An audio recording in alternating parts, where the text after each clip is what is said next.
The absolute does not disappear when reality becomes distinct. It becomes local. That is the key to this episode. In this framework, reality begins with zero, not nothingness, but undifferentiated potential.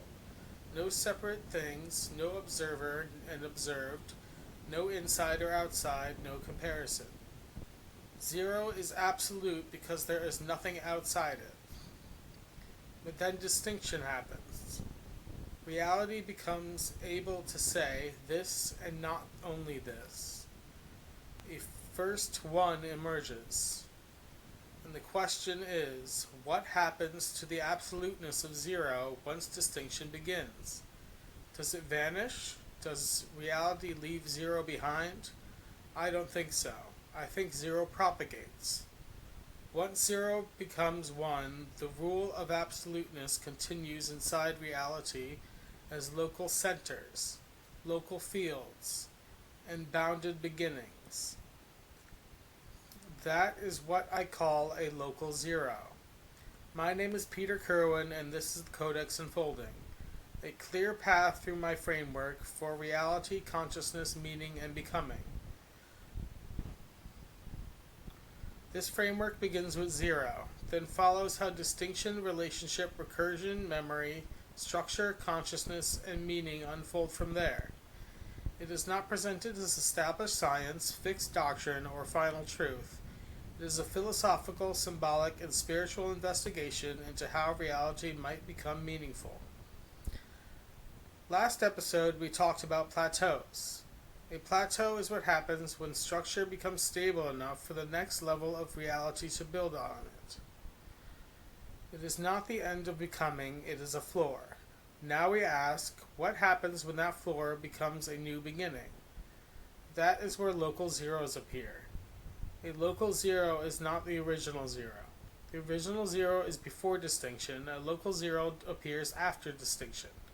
It is a created beginning, a bounded field of possibility, a place where something stabilizes enough to become ground. So the first law is, the absolute does not vanish when distinction appears, it becomes local. A local zero forms when a one becomes stable enough to act as a whole. That one may be made of many parts, but from the next level up, it can be treated as one thing.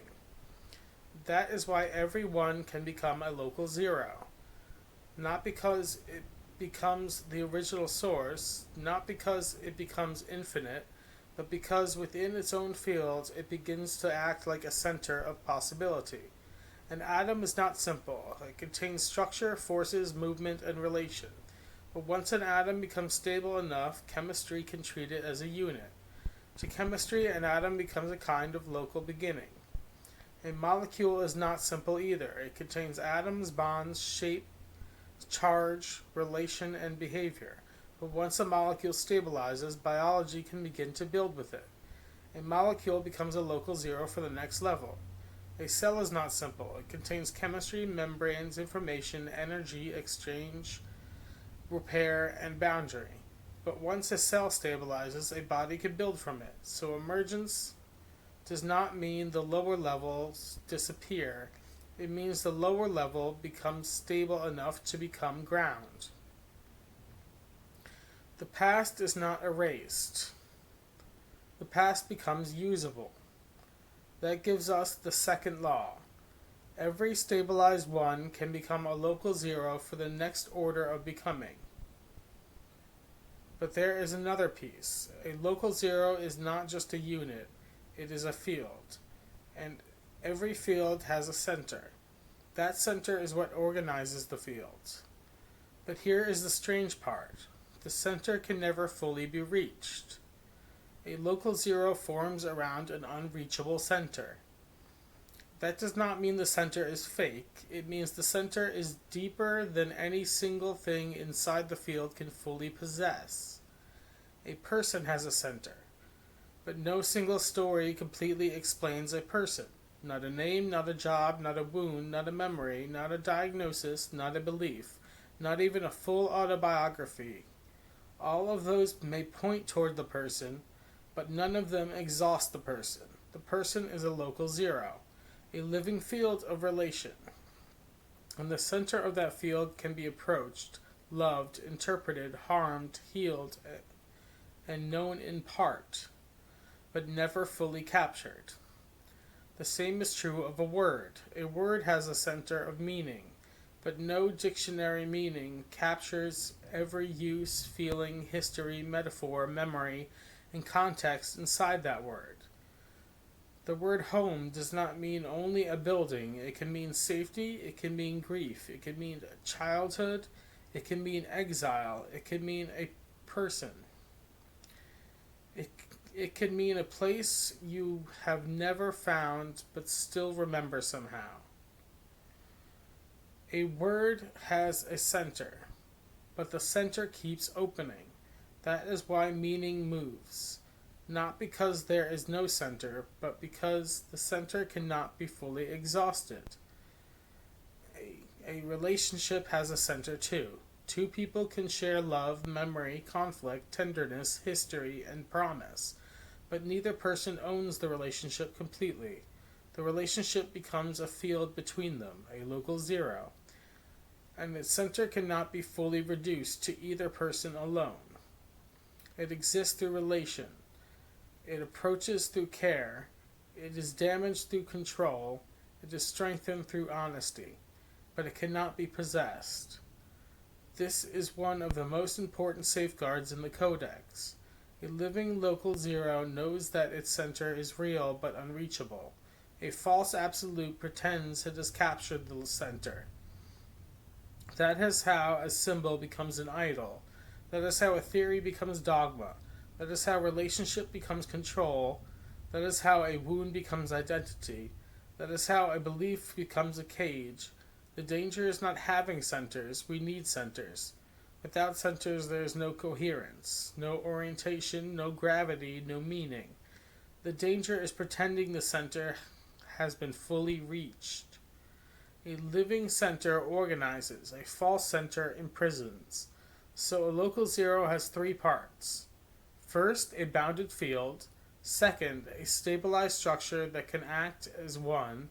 Third, an unreachable center that gives the fields coherence. A local zero is a bounded field of becoming organized around a center it can approach but never fully possess. That is the clean definition. A local zero is a bounded field of becoming organized around an unreachable center. This is why the rule of zero continues after the first distinction. Zero was absolute because nothing stood outside it. After distinction, nothing inside reality can be absolute in that original way, but each stabilized field can inherit a local version of absoluteness. Inside a sentence, a word can act as a whole. Inside a body, a cell can act as a whole. Inside a life, a self can act as a center. Inside a theory, a concept can become a field. Inside the Codex, a symbol can become a doorway. These are not the original zero, they are local zeros, beginnings within becoming, centers inside relation, fields where the absolute has become bounded enough to be lived. This also changes how we understand healing. A wound can become a local zero. That may sound strange, but it happens all the time. If a wound becomes the center of a person's field, then everything starts from it. Every relationship is interpreted through it. Every risk is measured by it. Every future is filtered through it. The wound becomes a beginning, but not necessarily a living one. It becomes a false center if it says, everything must orbit me forever. Healing does not mean pretending the wound never happened. Healing means the wound stops being the unreachable center of the whole field. It becomes part of the field. A real memory, a real structure, a real mark, but no longer the throne. Then a new local zero can form, a local zero organized by love, or awareness, or will, or trust, or practice, or meaning. That is why Anna, Athi, and El matter in the Codex. Anna is love, Athi is will, El is awareness. Love asks, how can this remain in relation without erasure? Will asks, what can be chosen from here? Awareness asks, what is actually present? Together they help keep the center alive without turning it into a prison. Awareness without love can become cold. Love without awareness can become blind. Will without either can become force. But awareness, love, and will together help form living centers. Centers that guide without dominating. Centers that hold without closing. Centers that let the next beginning appear. So the human version of this episode is simple. Be careful what you let become your center. Because whatever becomes your center becomes the local zero from which your life keeps beginning. A fear can become a local zero. A shame can become a local zero. A resentment can become a local zero. But a promise can also become a local zero. A practice can become a local zero. A love can become a local zero. A question, a work, a healing can become a local zero. And each one will organize the field differently. This is why the Living Codex itself is a local zero, not the original zero, not the final truth, not a completed answer. The Codex is a bounded field of becoming organized around an unreachable center. What is reality, and how does meaning emerge through relation? That question can be approached. It can be unfolded, it can be painted, spoken, written, tested, revised, symbolized, and lived, but it cannot be fully exhausted. That is why the Codex remains living. Its center is not a dead answer, its center is a generative question. So the chain now becomes 0, undifferentiated potential, distinction and relationship, difference becoming visible, recursion, relation returning, memory, what survives change. Structure, memory made dependable. Plateau, structure stable enough to become ground. Local zero, a bounded field of becoming organized around an unreachable center. And the deepest law of this episode is, the absolute does not disappear when reality becomes distinct, it becomes local. Every local zero carries a small echo of the original zero. Not by being infinite, not by being final, but by becoming a field where new possibility can begin. So no local zero should be worshipped as the source, but no local zero should be dismissed as meaningless either. A person is not God, but a person is a center of becoming. A word is not all meaning, but a word can open a world. A relationship is not the whole universe, but it can become a field where reality learns itself. A theory is not the final truth, but it can become a doorway. The danger is false absoluteness. The gift is living centeredness. A false absolute says, I have reached the center. A living local zero says, I am organized by a center I can continue approaching. That is how reality keeps unfolding, not by reaching one final possession, but by creating centers that generate further relation. That will lead us to the next episode, the original dimensions. Because if local zeros are how reality begins again, then the next question is, what were the first rules reality unfolded through?